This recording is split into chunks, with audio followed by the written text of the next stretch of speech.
안녕하십니까. 만화공인중개사 저자 이용훈입니다. 오늘은 부동산학개론 제41강 부동산 개발의 타당성 분석에 대해서 같이 공부하도록 하겠습니다. 부동산 개발의 타당성 분석은 부동산 개발의 과정은 저저번 시간에 배운 거 혹시 기억이 나십니까? 아비부터 그것마에서 그 아이디어 단계, 부동산 개발의 과정을 한번 보겠습니다. 아이디어 단계에서 그 다음에 예비적 타당성 분석, 예비적 타당성, 여기 타당성이란 말이 나옵니다. 타당성 분석. 자, 요 타당성 분석, 요 때는 예비죠, 예비. 그리고 지금 우리가 오늘 배우는 타당성 분석은 본격적인 거니까 마저 보겠습니다. 아이디어, 예비적 타당성, 그 다음에 예비적으로 타당성을 분석해 봤는데 충분히 투자 수익이 나오고 투자할 만하다라고 결론이 나왔으면 부지를 구입을 합니다. 자, 부지 구입. 그리고 나서 하는 게 타당성 분석입니다. 오늘 배울 이 타당성 분석. 타당성 분석이 워낙 중요하기 때문에 따로 소제목으로 뽑은 겁니다. 자, 예비적 타당성 분석. 그리고 나서 금융단계. 자, 금융단계. 자본을 확보하는 단계고, 그 다음에 이제 건축을 하고, 마지막으로 이제 마케팅 단계로 가는 겁니다. 이 마케팅은 마케팅 단계에서만 하는 게 아니라 맨 처음 아이디어 구성 단계에서부터 시작을 한다고 했습니다. 자, 이 타당성 분석에서는 세 가지 타당성을 분석을 한다고 했죠. 법률적, 경제적, 기술적 타당성을 분석하는데 그 중에 제일 중요한 게 경제적 타당성 분석입니다. 자, 오늘 부동산 개발의 타당성 분석 역시 경제적인 것을 중심으로 한다는 걸 일단 여러분들이 염두에 두고 공부를 같이 하도록 하겠습니다. 자, 타당성 분석은 방금 말한 대로 이 부동산 개발이 법률적, 경제적, 기술적으로 타당한지 안 타당한지를 보는 것이고 그 중에 가장 중요한 것이 경제적인 거라 했는데 이 경제적인 분석은 크게 두 가지로 나뉩니다. 하나는 시장 분석. 이건 시장 큰 범주에서 일단 보는 겁니다. 두 번째는 시장 분석이 끝나면 경제성. 과연 경제성이 있나 없나? 경제성 분석. 크게 두 가지로 나뉩니다. 자, 그럼 하나씩 보면 근데 시장 분석에서는 그럼 무엇을 할 것인가? 자, 이제 시장 분석을 공부하도록 하겠습니다. 자, 시장 분석. 시장 분석에 어떤 내용들이 있는가? 자, 시장 분석은 뭘 갖고 시장 분석이라 하는가? 하나씩 보면, 자, 첫 번째, 시장을 분석하려면, 그 시장 분석의 순서대로 이제 쭉 나열을 하다 보면, 아, 이런 게 시장 분석이구나 하고, 저절로 알게 됩니다. 첫 번째는 지역을 분석하는 겁니다. 자, 시장 분석의 첫 번째는 그 지역, 해당 지역을 분석을 해야겠죠. 해당 지역이 어떤, 그 개발 사업이 시장에 위치는 이제 뭐, 공간적 범위의 분석입니다. 이 지역 분석에 여러 가지 분석이 있는데 가장 큰 시험 문제 제일 잘 나오는 게 경제 기반 분석이에요. 경제 기반 분석. 이건 공식도 시험 문제 잘 나오고 계산 문제도 가끔가다 한번 경년에 한 번씩 출제가 됩니다. 그 다음에 뭐 인구라든가 소득 수준 이런 것들을 분석하는 걸 지역 분석이라고 합니다. 그럼 이 지역 분석에 있어서 경제 기반 분석이 시험 문제 제가 잘 나온다고 그랬는데 그럼 경제 분석이 무엇인지 요거는 반드시 짚고 넘어가야 되기 때문에 한번 같이 살펴보도록 하겠습니다. 경제 기반 분석. 자, 경제 기반 분석은 첫 번째 경제 기반 분석 중에 첫 번째 입지 계수라는 게 있어요. 입지 계수. 입지상 계수. 다 같은 말이고 영어로는 LQ라고 합니다. 표현을. 그럼 이 LQ는 입지계수 LQ는 어떻게 나오는 거야? 항상 밑에는 전체적인 게 나오고 위에는 부분적인 게 나오는 겁니다. 자, 전체적인 거니까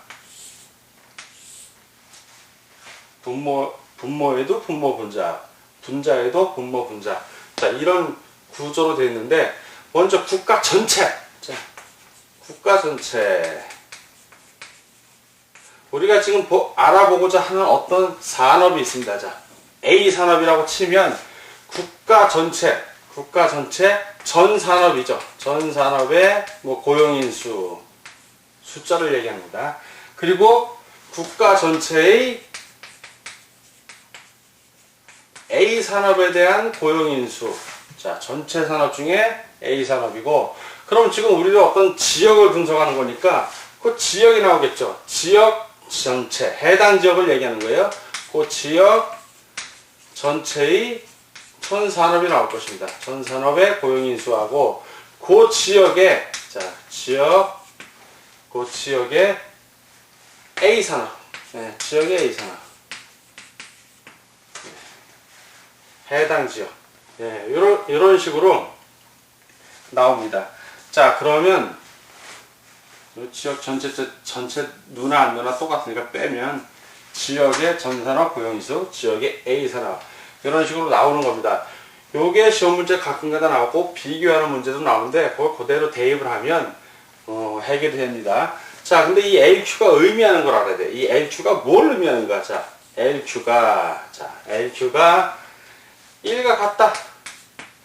즉 국가 전체에서 A 산업이 차지하는 비중이나 해당 지역의 전 산업에서 해당 지역의 A 산업이 차지하는 비중이 같다는 뜻입니다. 요거하고 이게 같다는 의미니까 이런 경우는 전국 수준과 동일하다는 얘기입니다. 예, 전국 수준과 동일.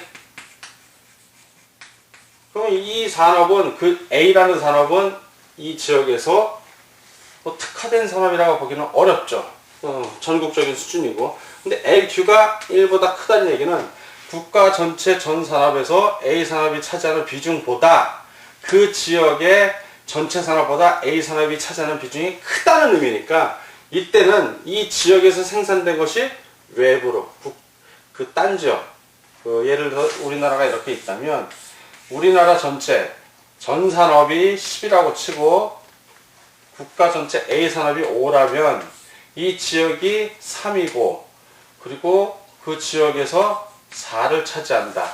이런 식으로 나올 수 있습니다. 그러면 515는 520 약분되고 3분의 요거 곱해주기 248 3분의 8 1보다 큰 거죠. 그러니까 이 지역은 예를 들어서 요 지역이라고 이게 A 지역이라고 치면 1보다 크다는 얘기니까 이 지역에 생산된 게 다른 지역으로 수출이 된다는 거죠.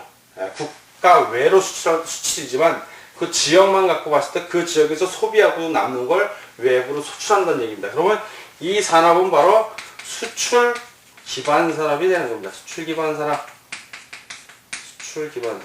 반대의 경우도 있겠죠. LQ가 이 지역의 A 산업은 물론 밖으로 수출하지만 타 산업은 또 수입도 하는 것이 있을 겁니다. 도시 지역이라면 농산물 같은 걸 수입할 것이고 농촌 지역이라면 공산물 같은 것을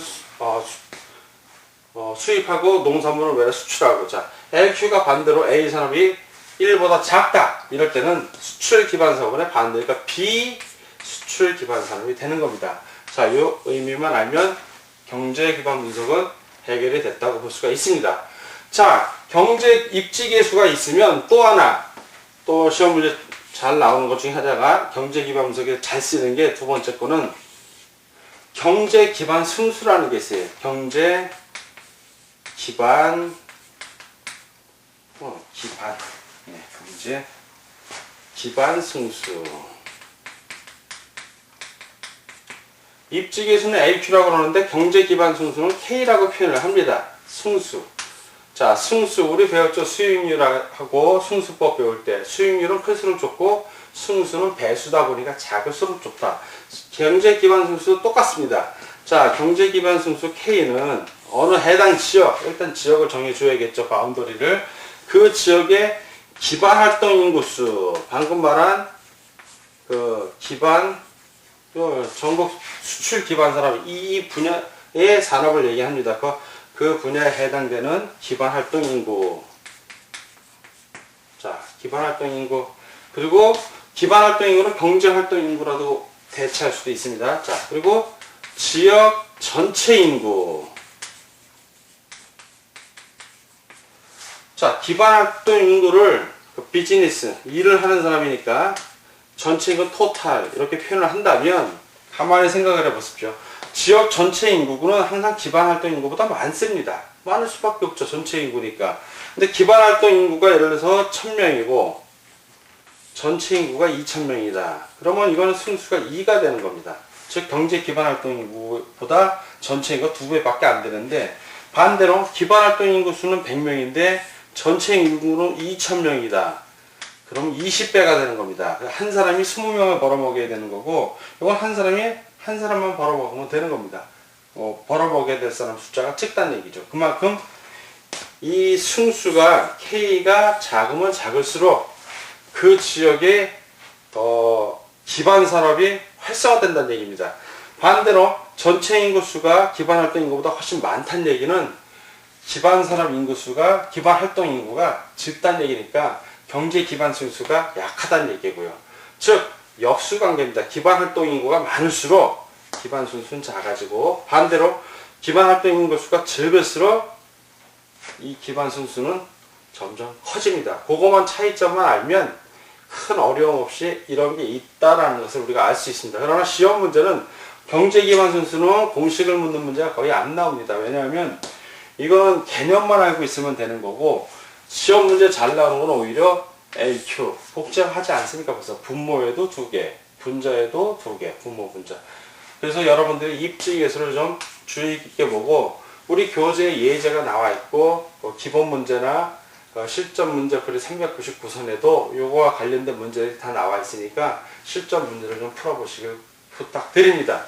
자, 지금 일단 지역 분석, 시장 분석의 첫 번째 분석인 지역 분석이 이제 공부가 끝난 겁니다. 자, 두 번째 지역 분석을 했고, 이제 시장 분석의 두 번째 어떤 게 있는지 또 알아봐야죠. 계속해서. 자, 두 번째 지역을 내가 분석을 했어. 그러면 해당, 자, 이게 대상 부동산 내가 이제 목표로 하는 것입니다. 앞으로 여기다 뭘 투자할지, 지금 이 타당성을 분석하는데, 대상 부동산 주변 지역을 근린 지역이라고 해요. 그리고 대상 지역과 근린 지역을 더 포함한 넓은 지역을 이제 지역이라고 해요. 우리가 지역. 그 다음 뭐 국가 전체가 되겠죠. 자, 지금 지역을 분석해서 그 다음 단계 근린 분석이 되는 거예요. 두 번째 근린 분석. 대상 부동산 근처를 분석을 하는 겁니다. 근린 분석. 자, 그 지역에 예를 들어서 뭐 교통 흐름.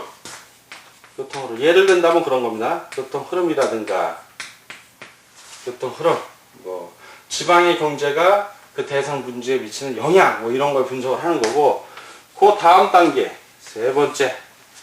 자, 세 번째는 요 대상 부동산의 부지를 분석하는 거예요. 부지가 어떤 특성이 있나, 뭐 그 지역이 어떤 지역 지구제, 어떤 용도 지역인지, 어떤 용도 지구인지, 편익시설 상태, 뭐 이런 것들을 다 분석을 합니다. 부지의 모양이라든가 부지를 구체적으로. 자, 그리고 네 번째, 이러한 분석은 이제 순서대로 요건 진행이 되는데, 이거와 더불어 두 개가 또 진행이 돼요. 이거 더불어 뭐냐면 수요 분석이라는 게 있어요. 수요 분석은 그 부동산 시장의 유효 수요를, 수요를 추계해 보는 겁니다. 과연 요 부동산을 우리가 어떤 대상 부동산에 건물을 지어서 이 안에 직접 자기가 장사를 할 거면은 그 지역의 배우지를 조사하면 되지만, 분양을 할 거면, 이제 분양을 하려면 누군가 이걸 수요로 해야 될 거 아니에요. 필요로 하는 사람. 그 유효 수요를 분석을 하는 겁니다. 자, 이 수요 분석에 또 종류가 몇 가지가 있는데, 경쟁력을 분석하는 게, 이제 구체적으로 수요 분석은 경쟁력을 의미하는 거예요. 과연 분양이나 임대를 했을 때 몇 명이나 이걸 필요로 할 것인가, 그 경쟁력이 있나 없나. 두 번째, 그 지역의 흡수율을 분석을 합니다. 흡수율 분석은 개념이 좀 중요해요. 이거 개념만 알면 아주 쉬운 개념인데, 이게 흡수율을 묻는 지문으로 해서 자주 나옵니다. 근데 경기 추세를 얘기하는 거예요. 지금 상승이냐 하강이냐. 자, 그럼 이 흡수율 분석을 뭐냐면, 이건 흡수율은 글자 그대로 흡수율이에요. 예를 들어서 그 지역에 어떠한 흡수율이라면 자, 이제 지역이 있는데 전년도를 딱 봤는데 아파트를 여기다 지었어. 그 지역에다가 아파트를, 대단지 단지를 지었어. 그래서 이 대단지를 뭐 5,000세대라고 치면 5,000세대의 대단위 단지를 지어서 분양을 했는데 그해 1월 1일부터 12월 31일까지 어떤 기간을 줘야 돼요. 지역과 기간이 정해졌으면 그 기간 동안 이 5,000세대가 얼마나 흡수됐나, 즉 얼마나 분양 또는 임대되었나, 요걸 조사하는 거예요. 즉 얼마나 흡수되었나, 소화됐냐 이거야. 그게 흡수 분석이. 그래서 그 흡수된 게 5,000세대가 다 흡수가 됐으면 100% 흡수가 된 거고, 미분양이 2,500에 50%밖에 흡수가 안 된 거예요. 그러면 이 지역의 경제 수요를 분석해 볼 수가 있는 거예요. 그럼 예를 들어 100% 흡수가 됐으면 지금 우리가 대상 부동산을 개발을 해갖고 분양을 했을 때 역시 어느 정도 흡수, 즉 수요가 있겠구나라는 추측을 할 수가 있는 거죠. 근데 5,000세대 분양했는데 1,000세대도 분양이 안 되고 4,000세대 이상이 미분양이야. 그러면 역시 흡수율이 낮으니까 우리가 추구하는 분양 임대하려는 이 대상 부동산이 개발했을 때 흡수되기가 좀 힘들겠구나라고 결론이 나오는 겁니다. 추계를 하는 거예요. 자, 그럼 이런 수요 분석 못지않게 또 중요한 분석은 뭐냐? 5번째, 공급 분석이죠. 공급 분석. 공급. 즉, 기존 공급. 현재 우리가 공급하려는 거 말고 기존의 동종류의 공급이 있다면 그 공급은 얼마나 되는가? 그 공급이 얼마나 되는가? 또는 뭐 공실률, 방이 얼마나 비었나? 임대료 수준은 어떤가? 건축 착공량, 건축 허가수, 도시계획, 건설비용, 뭐 이런 것들을 다 분석을 하는 거예요. 요 세 가지는 시간대로 하지만 요 두 가지는 이거와 더불어 같이 분석을 하는 거예요. 자, 우리는 분명히 시장 분석을 하고 나서 이러한 분석이 다 끝나면 구체적으로 이제 대상 부동산의 경제성이 있나 없나. 자, 이 시장 분석이 끝나면 그리고 나서 하는 게 경제성 분석이라고 했어요. 경제성 분석. 여기 여러분들이 하나 착각하지 않으셔야 되는 게 수요 분석이나 공급 분석은 시장 분석이 들어가요. 시장에서의 수요 공급. 경제성 분석이 아니라는 걸 일단 참고해 주시길 바라고, 딱 요걸 경계로 이제 이 분석이 끝나면 구체적인 경제성 분석으로 들어가는 겁니다. 자, 경제성 분석은 시장 분석을 토대로 해서 최종 투자를 할까 말까 여부를 결정하는 건데, 이것도 일정한 순서에 의해서 분석을 합니다. 자, 그 순서대로 한번 짚어 넘어가 보면, 첫 번째, 비용을 추계해야겠죠. 얼마나 비용이 들어가는가. 비용. 여긴 다 추계예요. 추가요, 계산한다. 자, 비용 추계. 이 토지를 구입하고 이제 건물을 질 때 돈이 얼마나 들어가나. 두 번째, 비용을 추계하고 수익을 추계해야겠죠. 수익. 그럼 이익은 또 얼마 남을 것인가. 자, 이게 첫 해, 요 수익 추계는 바로 첫 해의 세전 현금 수준만 추계합니다. 세전 현금 수지. 자, 그러니까 부채 서비스액을 갚고 난 금액을 얘기하는 거죠.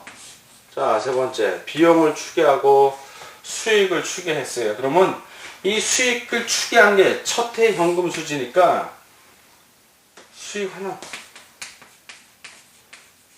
수익을 현재 값으로 환원해야 돼. 그러면 요 수익을 현재 값으로 환원하기 전에 뭘 해야 되냐면, 미래 이 첫 해의 세전 현금 수지가 나왔으면 그거를 일단 세후 현금, 세금을 내야지. 순수하게 나에게 떨어진 거. 세후 현금 수지만 화한 다음에 세후 현금 수지로 만든 다음에 요거를 할인하는 거예요. 현재 가치를 땡겨올 때 값을 깎아줘야지. 낮춰줘야 될 거 아니야. 인플레가 되니까. 자, 수익을 환원해갖고, 네 번째, 이렇게 비용을 추계하고 수익을 추계해서 수익을 환원한 값을 현재 투자 금액하고 비교를 해. 그래서 이익이 되면 투자하는 거고, 이익이 안 되면 투자를 처리한다고 그랬죠. 마지막에 그 비교한 값으로 투자 말지를 결정을 하는 거예요. 자, 이런 식의 부동산 개발의 타당 분석은 시장 분석과 경제성 분석으로 나뉘고, 시장 분석이 끝난 다음에 경제성 분석을 하는데, 시장 분석은 지역 분석을 한 다음에 근린 분석, 부지 분석을 하고, 그와 동시에 수요 공급 분석을 동시에 들어가서 이게 마무리되면 이제 경제성 분석, 구체적인 분석에 들어간다는 걸 여러분들이 알아두시기 바랍니다.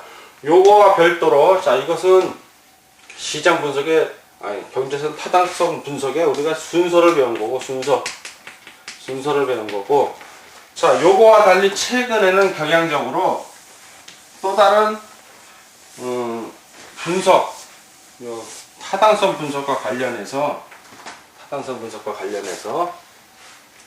그 부동산 개발 순서를 새로운 이론이 나왔는데, 자, 그걸 한번 비교해 보자고요.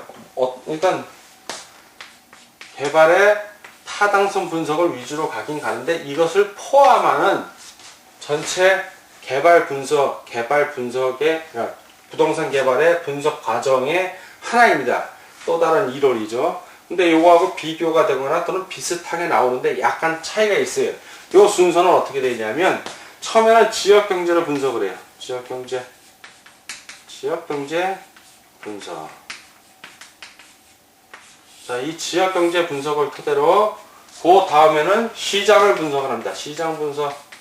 여기서 나오는 시장 분석은 포괄적인 개념의 시장 분석이고, 요거는 구체적인 시장, 지역 시장에서의 분석이에요. 약간 차이가 있어요. 이름은 같은데 시장 분석. 자, 그러면 이 시장에서 과연 우리가 개발하려는 부동산이 상품으로서의 가치가 있나 없나? 시장성이에요. 시장성. 팔리나 안 팔리나? 시장성 분석. 자, 그리고 나서 타당성을 분석하는 거예요. 타당성 분석 또 나오네. 그렇죠. 타당성 분석이 나오죠. 지금 우리가 배우려는 이 타당성 분석이 여기에 나오는 거예요. 또 여기에. 그리고 나서 마지막으로 투자 분석이 되는 거예요. 투자 분석. 중복되는 게 있죠. 분명히. 이 타당성 분석이 법률적, 경제적, 기술적 분석을 다 한다고 그랬고, 이 투자 분석이 나오면 우리가 이 경제성 분석을 할 때 네 가지 분석을 했는데, 제일 마지막에 투자 여부라고 했죠. 투자 결정. 예. 투자 결정을 하기 전에 처음에 요 네 가지, 처음에 비용을 추계하고, 그다음에 수익 추계, 그리고 수익 환원. 요 과정이 바로 요 투자 분석에 그냥 그대로 들어간다고 보면 돼요. 예, 투자 분석에. 그러니까 위에 먼저 배웠던 이론과 밑에 나온 이론이 유사한 점이 있는데 약간의 순서적인 차이가 있어요. 그럼 지역 경제 분석이란 뭐냐면, 항상 이 지역은 우리가 투자하고자 하는 대상 부동산이 있을 거예요. 자, 목적 부동산. 이 대상 부동산을 포함하는 지역의 인구, 고용, 전체적인 소득, 그냥 거시적인 분석을 하는 겁니다. 지역 경제 분석이 바로 우리가 처음에 아까 시장 분석을 할 때 지역 분석을 한다고 그랬죠. 그거하고 일맥상통하는 거예요. 이 지역 분석이 일맥상통하는데, 이 지역 분석, 경제 기반 분석도 여기 들어가는 겁니다. 같은 내용이에요. 자, 그리고 나서 이제 구체적인 시장 분석을 하면, 이건 일정 시장을 얘기해요. 일정 시장. 지역적 시장일 수도 있고, 어떤 공급하고자 하는 물량, 우리가 어떤 상업단지를 공급한다면 상업단지 시장을 말하는 것도 됩니다. 자, 이런 일정 지역 시장 단위의 특정 유형의 부동산이 그쪽의 수요와 공급을 분석하는 겁니다. 자, 우리가 아까 이 시장 분석할 때 네 가지 있었죠? 5가지. 처음에는 지역 분석하고, 그 다음에 근린 분석, 부지 분석을 하고, 또 별도로 수요 분석, 공급 분석 한다고 했는데, 요게 여기 들어가는 거예요. 네, 여기 들어가는 거고, 그 다음에 구체적인 시장성 분석을 한다고 해요. 시장성. 주어진 입지에서 개발 형태에 따른 수요자의 선호와 경제 환경을 분석해서 이제 개발 사업의 시장 흡수율. 자, 시장에서 얼마나 흡수될 것인가. 흡수율 분석. 예. 분석 같은 걸 하는 거죠. 자, 분양을 극대화하기 위해서. 그럼 가만히 보면 여기까지 요 세 가지는 시장 분석에 하고 내용이 거의 흡사해요. 그러니까 시장 분석에 들어간다고 보면 되고, 이 뒤에 타당성 분석과 투자 분석은 바로 경제성 분석의 내용하고 흡사하게 내용이 비슷합니다. 그러니까 여러분들이 정리를 하실 때, 우리 교재에 물론 그렇게 제가 표시해 줬는데, 시장 분석과 경제성 분석 이렇게 화살표 하나 해주고, 그 밑에 지역경제 분석, 시장 분석, 시장성 분석이 시장 분석으로 들어가고, 타당성 분석, 투자 분석은 경제성 분석. 즉 구체적으로 투자할 것인가 말까는 경제성 분석이니까 타당성 분석과 투자 분석은 경제성 분석의 분야로 들어간다고 정리를 하면 이 두 가지 이론은 자연스럽게 해결이 될 것입니다. 자, 부동산 개발의 타당성 분석은 먼저 시장 분석을 한 다음에 경제성 분석을 하고, 시장 분석의 순서 내지는 그 내용은 지역 분석, 권리 분석, 그리고 부지 분석, 그리고 수요 분석, 공급 분석 이런 게 있고, 경제성 분석은 비용 분석, 비용 추계, 수익 추계, 수익하는 투자 결정 이렇게 나뉘는데, 새로운 부동산 개발의 분석 유형에 의하면 지역 경제 분석, 시장성 분석, 시장성 분석이 있고, 그리고 나서 타당성 분석, 투자 분석을 한다. 지역 경제 분석, 시장성 분석, 시장 분석, 시장성 분석까지는 기존에 나와 있던 시장 분석의 내용에 해당이 되고, 타당성 분석과 투자 분석은 경제성 분석의 내용에 해당이 된다라고 정리를 하시고 넘어가고, 자, 오늘은 그 소단원 5하고 하나 더 소단원 6 개발권 양도 제도까지 공부를 좀 하도록 하겠습니다. 개발권 양도 제도는 글자 그대로 개발권을 양도하는 제도예요. 아직 우리나라에서는 시행되고 있지 않는데 이게 아주 재밌는 제도, 흥미있는 제도입니다. 저거는 합리적인 제도예요. 합리적인 제도라고 할 수 있는데, 뭐냐면 개발권하고 개발할 수 있는 권리죠. 그리고 소유권을, 원래 소유하고 있는 사람이 개발을 하는 건데 소유하고 있는데 개발을 못하는 땅들이 있어. 그래서 개발권과 소유권을 개념적으로 분리를 해주는 거예요. 무슨 얘기냐면 어떤 지역이 보존지역으로, 자, 여러분이 땅을 갖고 있는데 이 지역이 보존지역이야. 내가 어떤 보존지역, 보존지역은 개발할 수 있다 없다? 개발을 못해. 이 특징이. 즉 재산권 행사를 할 수가 없다는 거예요. 나의 재산임에도 불구하고 내가 어떤 건물도 못 지어. 왜? 공법상 규제가 딱 걸려버렸네. 이 뭐 어떻게? 그럼 나에게는 뭐가 없는 거야? 소유권은 있어. 자, 소유권은 분명히 존재를 하는데 뭐가 없다? 개발권이 없는 거야. 개발권이 이게 없어. 이게 개발권이 없으니까 개발을 못해. 자, 이거 우발적 손실이잖아요. 나에게 있어서. 자, 우발 손실. 개발권을 상실한 거야. 소유권이 있다고 해도. 그럼 이 개발권을 상실한 사람에게 개발할 수 있는 권리를 주는 거야. 근데 이 지역에 개발할 수 있는 권리가 아니라 딴 지역, 예를 들어서 다른 지역, 여기 개발할 수 있는 지역이야. 자, 이번에는 개발지역, 개발할 수 있는 지역에 개발할 수 있는 지역. 자, 여러분들이 저는 이 지역을 소유하고 있어요. 자, 이용훈 씨는 여기를 소유했는데 여러분들 당신들은 개발지역의 땅을 소유하고 있어. 자, 소유권도 있어, 개발권도 있어. 여기는 개발되는 지역이야. 근데 문제는 이 지역은 개발할 수 있는 게 예를 들어서 용적률 건폐율에 의해서 공법 시간에 배웁니다. 예를 들어서 10층밖에 못 져. 예를 들자면 최대치로 지을 수 있는 게 이 건물이 10층이야. 근데 수익 분석을 해보니까 이게 한 12층은 지어야 돼. 그래도 12층까지 지어야 이익이 남아서 운영을 할 수 있어. 2층이 모자라. 2개 층, 2층을 더 개발해야 되는데 2개 층이 모자란 거야. 그럴 때 보존지역에 있는 사람이 소유권만 있고 개발권이 없는데 이 사람에게 국가에서 개발권을 부여하는 거야. 이 지역을 개발하는 게 아니라 개발할 수 있는 권리를 주는 거죠. 개발 권리. 그러면 여기는 지금 뭐가 필요해? 2층 개발을 더 해야 되는데 법에 의해서 10층까지밖에 규제해서 못하니까 2층 더 하고 싶으면 요 개발 권리를 사오면 되겠죠. 여러분들이 나한테 이 개발 권리를 사가면 되는 거야. 2층은 더 개발할 수 있는. 그러니까 나는 보존지역의 땅을 소유하면서 개발을 못하는 이 피해를 직접적인 피해를 간접적으로 정부가 보상을 해주면 그걸 개발 지역에 있는 사람들이 좀 더 개발을 할 때 이 개발권을 사주면 나는 직접적으로 보상을 받을 수 있잖아요. 정부에서는 자기 돈 안 들이고 이 개발을 못하는 거에 대한 보상을 해주는 거고, 이 지역 사람들은 개발을 못하는 거에 대한 이익을 챙길 수 있고, 이쪽은 좀 더 개발을 하면서 이쪽에다가 자기들이 버는 이익금을 나눠주고 좋은 제도죠. 근데 아직 우리나라는 이 제도가 도입은 안 되는데 이 개발권 양도 제도, 영어로는 TDR이라고 합니다. TDR. 이 개발권 양도제도는 우발적 손실이에요. 우발적 손실을 우발적 이익으로 보상하게 하는 제도입니다. 자, 이런 개발권 양도제도가 있고, 참고적으로 지금 우리나라에서는 무슨 제도가 있냐면 토지 매수 청구 제도라고 있어요. 토지 매수 청구 제도.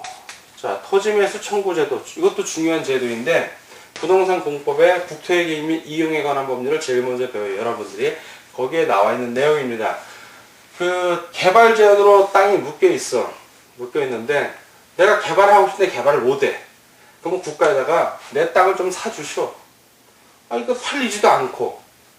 팔리지도 않아. 누가 이걸 살려고 그래. 개발을 못하는데. 근데 나는 이 땅에 세금은 꼬박꼬박 내야 되고 개발을 못하겠고. 그럼 국가에다가 토지를 매수 좀 사달라고 청구하는 거야. 제발 좀 사주세요. 그럼 국가에서 그거 보고 그 자세한 거는 이제 부동산 공법 시간에 배우는데, 요거는 이제 우리가 알 수 있는 거는 개발 제한, 즉 개발권을 행사 못하는 개발 제한 지역에 그 보상해주는, 손실을 완화하거나 보상해주는 제도가 두 개 있는데, 하나는 개발권 양도 제도고 하나는 토지 매수 청구 제도입니다. 현재 우리나라는 토지 매수 청구 제도는 시행하고 있고 개발권 양도는 아직 시행하고 있지 않지만, 부동산학 개론을 배우는 여러분들은 공인중개사로서 부동산 전문가니까 개발권 양도제도가 뭔지 앞으로 시행이 된다면 어떻게 중개를 해야 될지 알아야 되기 때문에 이걸 배우는 겁니다.